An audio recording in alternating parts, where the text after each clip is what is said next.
大家好，我是 Ike， 欢迎来到 Ike 攻棒球。大家都知道，其实我很喜欢棒球嘛。那只要有空，其实我也会关注中华职棒每一场赛事。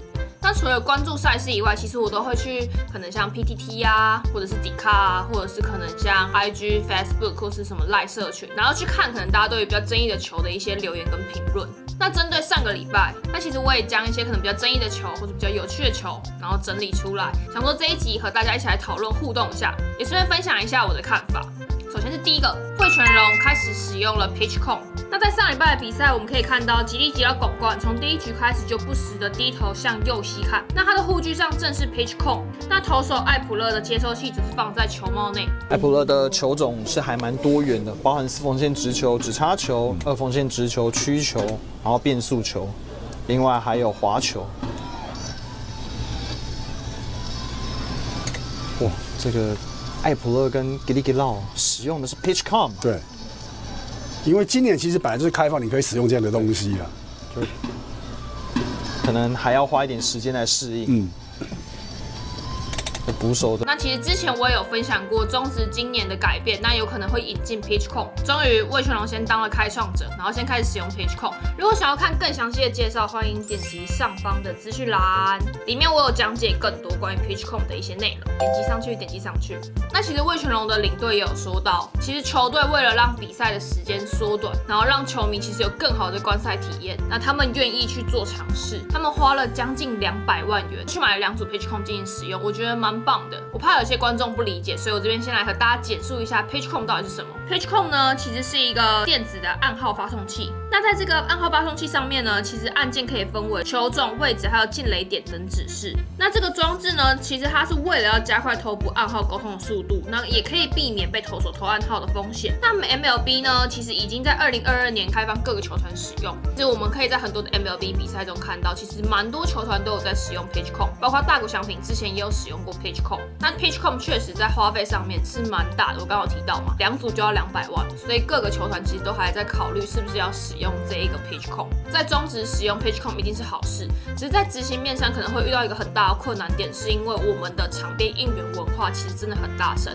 很有可能会听不到就是捕手传来的讯息还有暗号。但味全龙那一场比赛其实也证实了，其实 PitchCom 在我们中华职棒使用是完全没有问题，也不会受到什么太大的干扰，所以我觉得其他球团也可以开始跟进，如果有钱的话啦。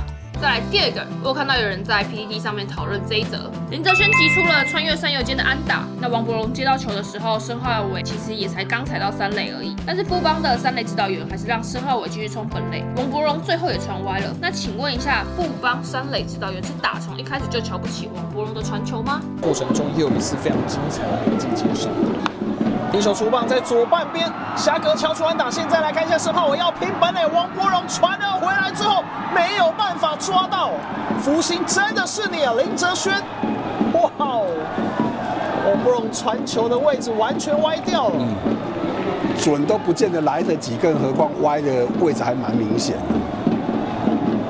好，那我们一起来分析这颗球。那我这边先说，就是这只是我自己的观点，那大家可以不用认同我没关系，我只是分享一下我自己的看法。那其实以常理来说，从画面上看到，确实这个距离跑2个垒包是有一点点的拼，有一点危险。如果王柏融今天传准的话，非常有可能造成出局。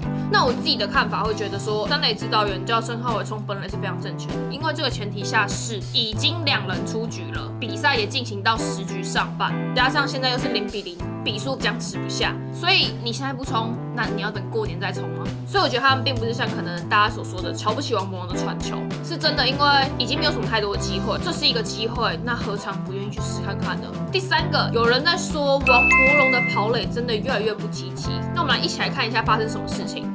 踩垒要抓逆双杀，哎呀，王柏融没有滑垒，哇，今年在中职出现第2次，上一次是张振宇啊。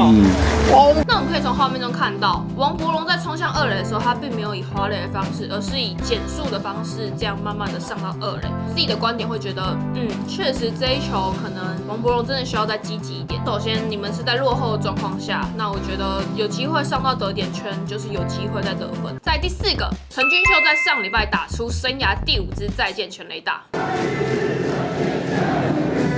第一球就出手，这球在中外野方向很深远的位置，再见全垒打，他下班啦！陈俊秀打出了中外方向的再见全垒打，本赛季的第2轰。中场中信兄弟在突破僵局的11局下8比7，哇，太好看的一场比赛了！回到本垒迎接英雄回归。哇，陈俊秀我们来谈一下陈俊秀。陈俊秀非常厉害，他生涯5支再见安打都是再见全垒打，而且很有趣的地方是在他打再见全垒打的前一天，刚好富邦和兄弟的比赛，他也是当那一个最后的终结者，把整个比赛给结束掉。但他当时是再见触身，富兰哥对陈俊秀投出了一个再见触身，然后隔天陈俊秀再以再见全垒打结束比赛。这连续2场比赛，他要担任非常重要的一个角色，我觉得蛮有趣的。一下再见触身，一下再见全垒打。再来第5个，林家伟吞5K。林家伟不好意思，因为我觉得一场比赛可以吞到5K，真的蛮不容易的，所以就也把你放进来。这周我觉得精华部分，不需要继续来攻外角，这个位置有了，打者变成了人体监视，满球数，这一球拉掉，哇，结果林家，这一球用外角的速球让林家伟，哇，漂亮，这个大曲球在。拉掉，林家伟单场的第5K。虽然林家伟吞了5K，但他在隔天的比赛收大喜就打出了一个3垒安打，所以他可能只是当天状况不好而已，但确实也是缔造了一个蛮酷的记录。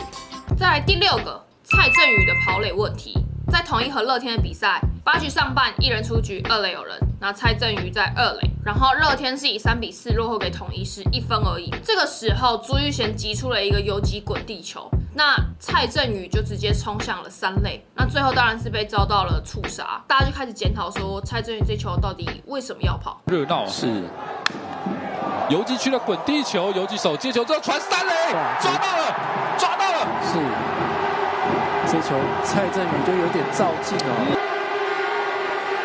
对，我们可以看到这一球通过是他的脚的前面哦，所以说你这一球跑的就比较冒险了一点哦。对，通常这种不会往3垒跑哦。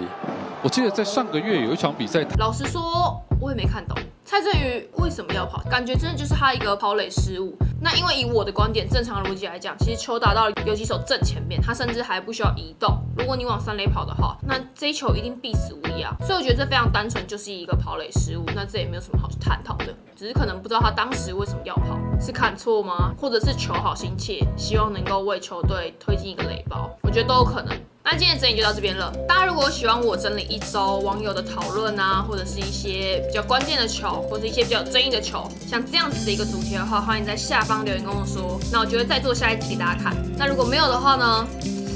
如果没有人喜欢的话，我是真的会很难过的。所以希望大家喜欢啦。